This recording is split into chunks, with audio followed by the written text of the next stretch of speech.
I don't remember. Can we sing? I am not a singer. No one wants this. No one. Singing and dancing, just do not. That's fair. That's fair. It was a nice hum that you did, though.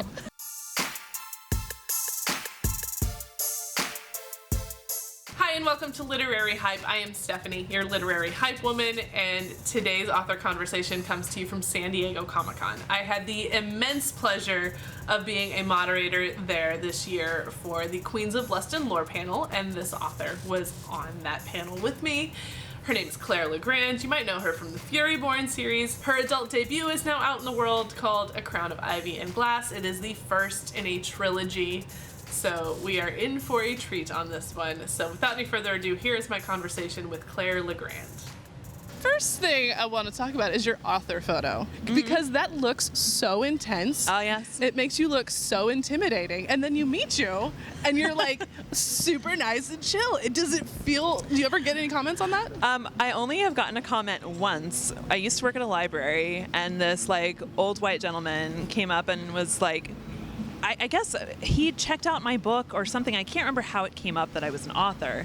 I showed him my author photo, and he was like, "Oh, you look so scary in that photo. You should smile in your photo." And I got so offended because the smile more thing, right? Very touchy subject. But I actually love it. I need to take a new one because that one is 10 years old. But I love it because it's intense fantasy author, also writes horror sometimes. It works for me. I have another one where I'm smiling, but I never use it. I was like, someone's like, "Oh, she looks so intense." I'm like, she's really fun. The books are intense. Yes, but it does fit the book vibe. It does fit the book vibe. Just a very different side of you. But me personally, yeah, I'm just whatever. I'm just somebody who launches into accents spontaneously. My kind of people. My kind of people. I would do it, but I'm really bad at accents.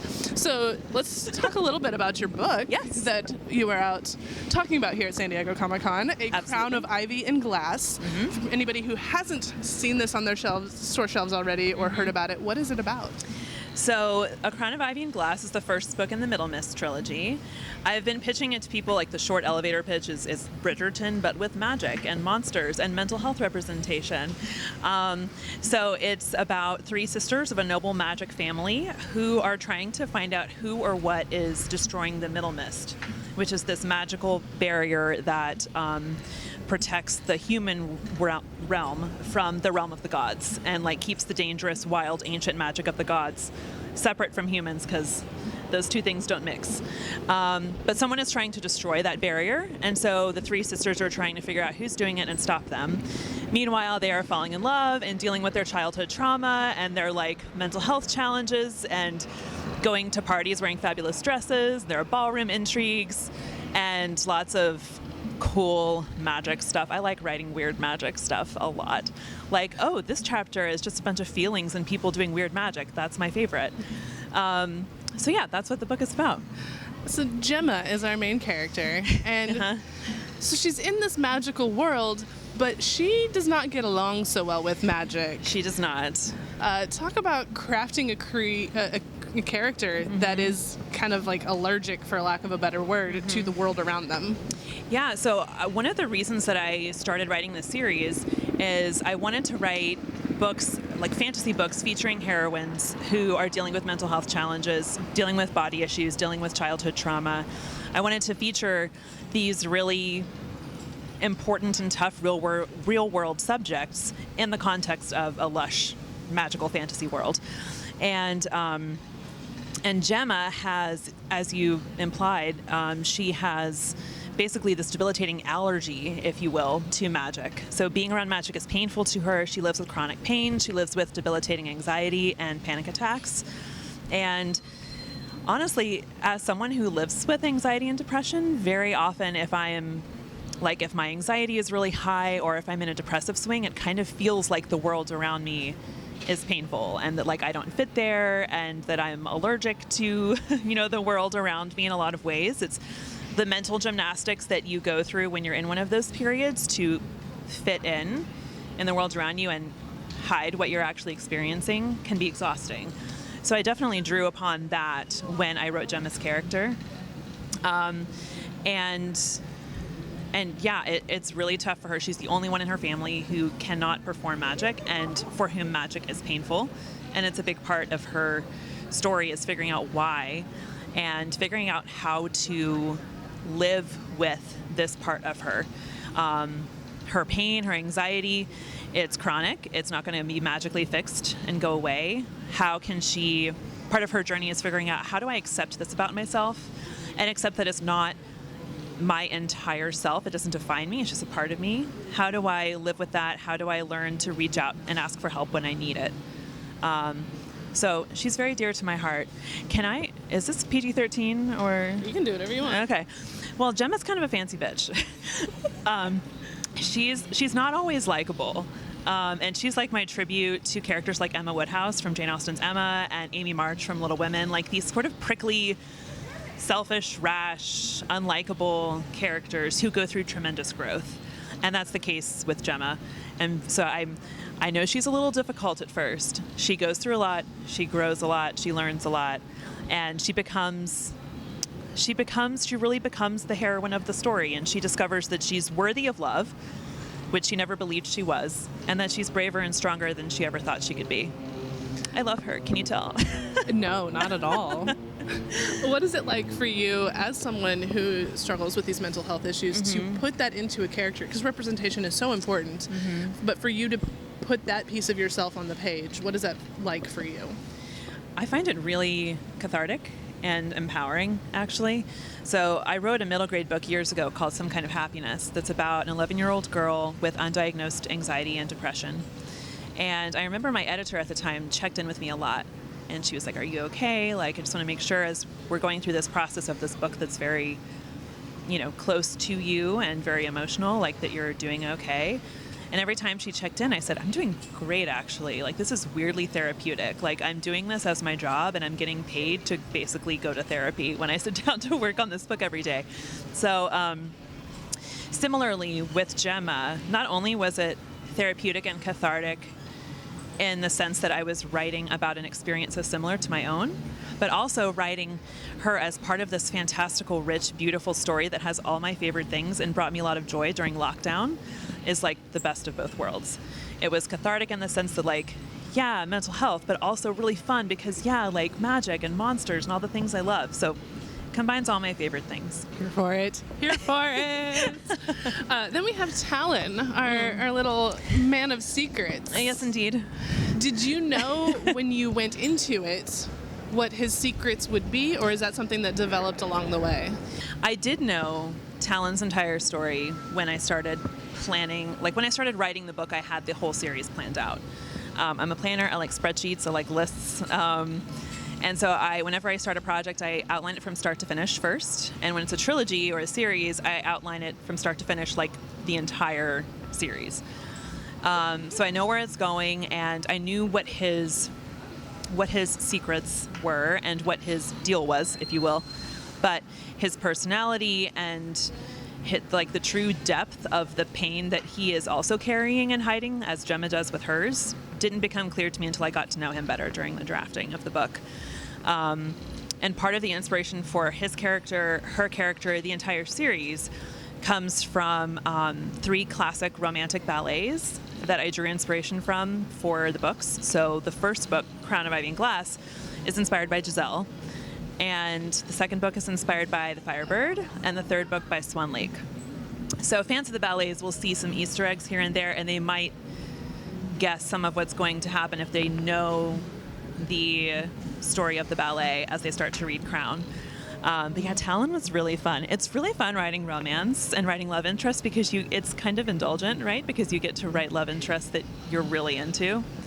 And Talon is like sad, rich vampire vibes, like very Tom Hiddleston, Crimson Peak era. Ooh. Yeah. And he is like Gemma. They're both kind of mad horny. And their attraction is at first immediate and physical. Like they're just completely drawn to each other. They're very attracted to each other. And it's only as the story goes on that they both start to recognize that the other person is also carrying a pain that they've worked really hard to hide. Different kinds of pain. But I think at the beginning when they meet and they're physically attracted to each other, I think part of it is also this just unconscious, like, oh, this is a person who will understand me and can accept me because they're going through something similar.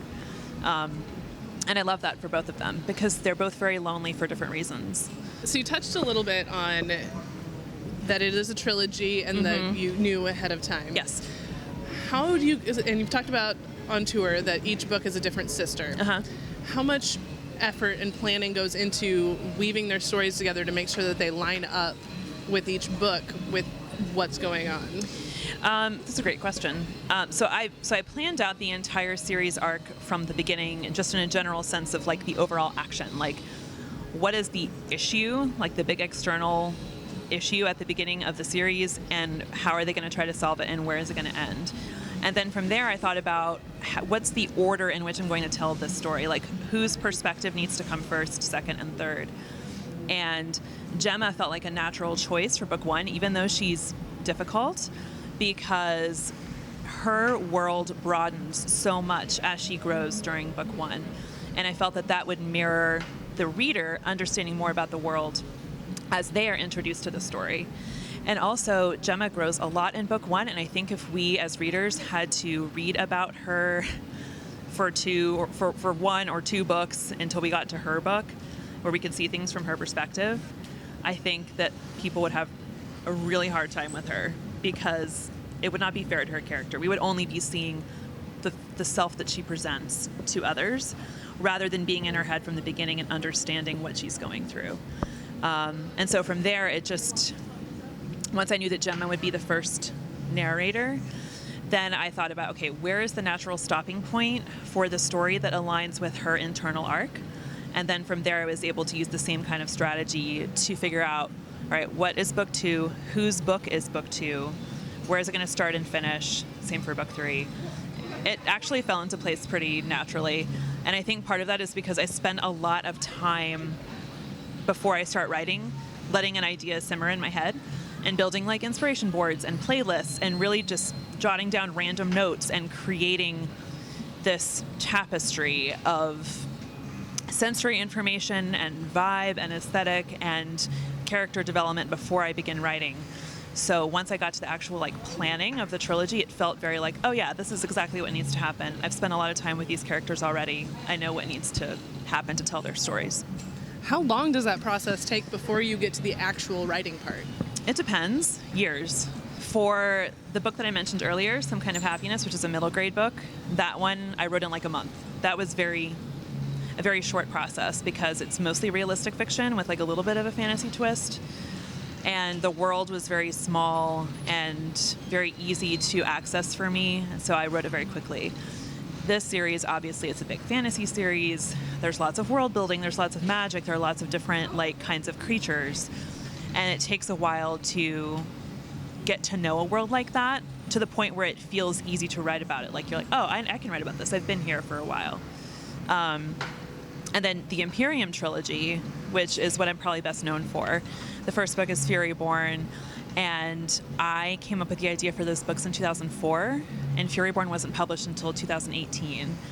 So that germinated for a long time. And I think that's why those books, as complex as they were easy to write because I had spent so much time like playing in the sandbox of that story. And when I was finally able to write, I was like, oh, I got this. I know this.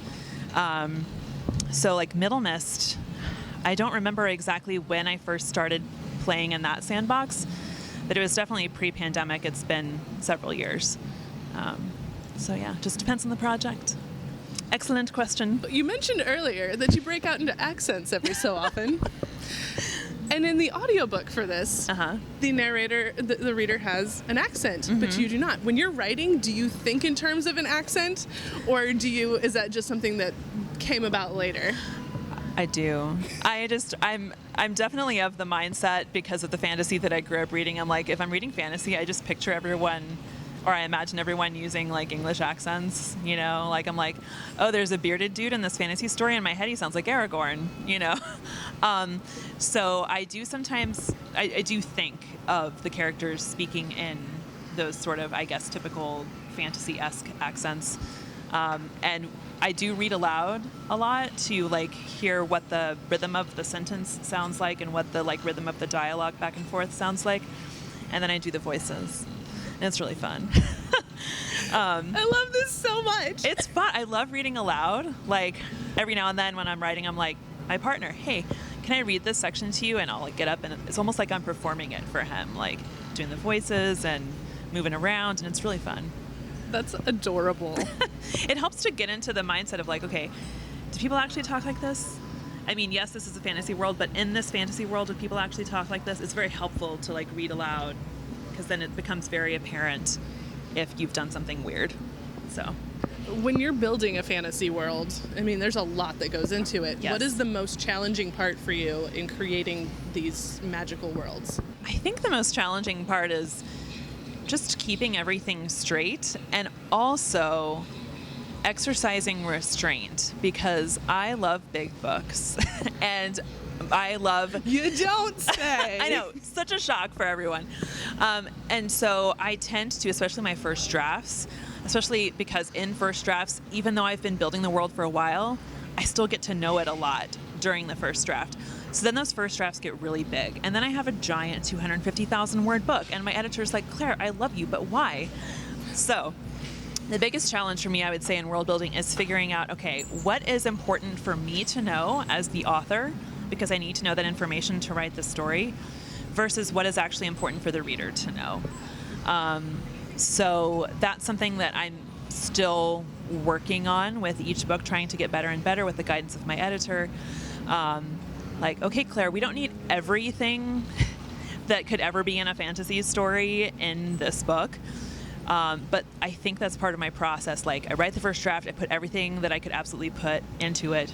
And then I have to take a few steps back and look at it with a clear head during the editing process and figure out, okay, does everybody need to know about this random thing that you spent like 5 pages talking about, or is that just for you?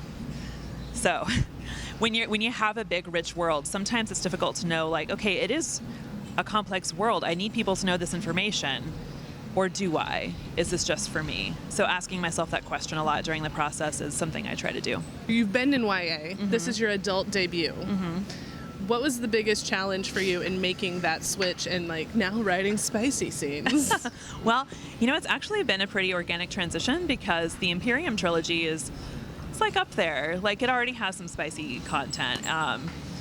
It's one of those YA books that's definitely crossover, and I have a lot of adult readers. So I was already kind of in that space, and now it's just like official because I'm writing books that are shelved in the adult section. Most of the process has been identical, except now I do get to write the spicy scenes with a little more abandon because I'm writing for adults, which is really fun. And it's really fun just to write stories that center the experiences and emotions of adults. I love YA, and I loved writing YA, and I might do it again someday, but right now I'm really in a space where, as a reader, I want to read books about adults, and as a writer, that's what I'm interested in most as well. Book 2. Yes. Are we allowed to say the title publicly? Because you said it on tour. I did. Are you allowed to share this?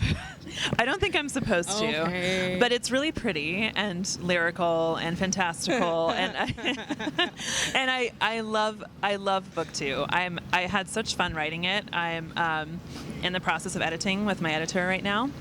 And so Book 1 is Gemma's book. She's the youngest of the 3 sisters. Book 2 is Farron's book. She's the eldest of the 3 sisters. And Farron is a musician. She's a savant, so her magic is worked through music. She can influence people's thoughts and emotions and work magic through the music that she plays in her piano, the singing that she does with her own voice, playing her fiddle, etc., which was really fun to write as a former musician. And the love interest in Book 2, I love him so much. He's like if Roy Kent from Ted Lasso shot a crossbow and could talk to animals. It's real good. I mean, you had me at Roy Kent with a crossbow. Right. That's. I mean, it's an image, right? Like, yes. Give it to me. Every once in a while, we get a little commentary. I do love the commentary. Yes, we love some Ted Lasso. Oh, yes. When-ish will Book 2? Do you have a timeline on Book 2 and 3 and when we might get them into our greedy little hands? I believe they will each be coming out like a year apart. So book 2, I believe, will be coming out May/June next year, and then book 3, May/June the year after. But I don't have the official publication dates yet. Do you have thoughts on what you're doing after that, since it takes so much time? I do. So I've been playing with a project that is not romance at all. It is adult, like, gothic horror fantasy. It's like Stephen King meets Donna Tartt meets Gillian Flynn with a dash of Neil Gaiman. It's so much fun. It's a standalone, which will feel very refreshing after working on a series. And I'm in the very long, like, stage of building playlists and building inspiration boards and jotting down just tons and tons of notes. So yes, this adult project that I'm working on will be very different from the adult romantic fantasy. And I love writing horror. I have 2 YA horror novels, Saw Kill Girls and Extasia. And they were such fun to write. I love writing horror. I think perhaps even more so than fantasy right now. That's like my number one love. So I'm very excited to delve into this project. I think I will officially start drafting it later this year. Yes, I'm so excited. This is going to be like full-fledged horror, so it may not be your jam, but I'm going to have a lot of fun writing it, and I'm excited. Yeah, I'm excited. And we love an excited author, because that's the best time. Yeah. You get the best content when you're excited. Which is why, like, there's so much in this book that is stuff you love. What's it like putting your interests on the page like this? It's honestly very helpful for me because, and I mentioned this on the panel that we had earlier today, you cannot write to please everybody. You will, A, go insane trying to meet all of those phantom expectations, and B, you just won't end up with a good product because you're writing something that perhaps doesn't have a particular point of view because you're trying to appeal to absolutely everybody. And so for me, I think about, okay, I can't please everybody. So who am I going to please? First of all, I'm going to please myself. I'm going to write the book that I want to read. And then I'm going to, beyond that, I'm going to write a book that I know that, like, the readers I already have, they're probably going to like as well. And those are my, like, 2 guiding lights. So yeah, I am not ashamed of it. I'm like, I'm going to write what I want to read and what I like. And I think you're right that you can tell when the author is doing that because it comes through on the page. This is your first Comic-Con. It is. San Diego Comic-Con. Oh my gosh. What has this experience been like for you on this very weird year? Yes, with the writer's strike and the actor's strike. But it is my first Comic-Con. It's been really fun. It's been a little overwhelming. I'm trying to just pace myself. I'm not trying to do a million things. Like earlier after my signing, I just moseyed around the exhibit hall and I bought some merch and I did some people watching and I said hi to some people I knew, and it was really fun. I'm like, these are my people. I kept wanting to, like, talk to everybody I saw and be like, you're so beautiful, you're so handsome, I love your cosplay, like, I love your eye makeup, and I was like, no, don't do that, that's creepy. But, like, everyone here is just awesome. The last question is always, because this is Literary Hype, what books are you hyped about right now? Okay, I am really excited for other people to read. I've already read it. A YA fantasy that's coming out in October, I think, called Night of the Witch. Sarah Rash and Beth Revis, who are both... Oh, yes! Yeah, yes. I've Night seen of that. the Witch? I think it's Night of the Witch. So it's the first book in a series. It's like a witch and witch hunter fantasy, romantic fantasy. So, like, witch and witch hunter, sworn enemies, and then hijinks ensue. And it's really, really fun. I read it a while ago, and it's action-packed. It's, like, really funny. Their writing is... They have excellent banter between the 2 main characters. So that one's coming up. Very excited for people to read that. And then a book that I just read, literally stayed up all night reading it, and I haven't done that in a long time, is this, like, psychological thriller set in the world of ballet called The Turnout by Megan Abbott. I know of this, yes. Yes. It's very disturbing. It's not for everybody. Like, there's some content warning kind of material in there, so it's not going to be for everyone. But it was so... I could not stop turning the pages. And for me, it's really hard to turn off my work brain when I'm reading a book. I'm always thinking about, like, craft and the technical art of writing. And if there is a book that can get me to forget about that and just enjoy the experience as a reader, that's a pretty remarkable thing. And this book did that for me. So beautiful writing. really cool, like she focuses in all of her books on like the tormented, often disturbing inner lives of women, which I'm all about. Like that's a vibe, and I love books that do that. So highly recommend. Trying to think if there's anything else that I've read recently. Wings Once Cursed and Bound by Piper J. Drake. I really enjoyed. Fantastic world building. And yeah, I mean, those are the three that popped into my head. One fantasy, another fantasy, and then like creepy, disturbing psychological thriller. Sounds about right. Yeah, it's on brand. Yeah. Okay. Well, thank you so much for hanging out at San Diego Comic-Con. Thank you. This was so fun. Who's your favorite panel host? Oh, my favorite panel host? Yeah. This girl right here. Absolutely. Thanks again to Claire for taking time out of her experience at San Diego Comic-Con to talk specifically about her books, and for allowing me to be her moderator for her panel. That was a highlight of the year for sure. If you're interested in checking out Claire's books, the links to get those are down below. And while you're that side of the video, don't forget to hit the like button and subscribe to this channel. Turn on your notifications by clicking on that little bell so you know when the next author conversation is coming for you. And until next time, thanks for watching.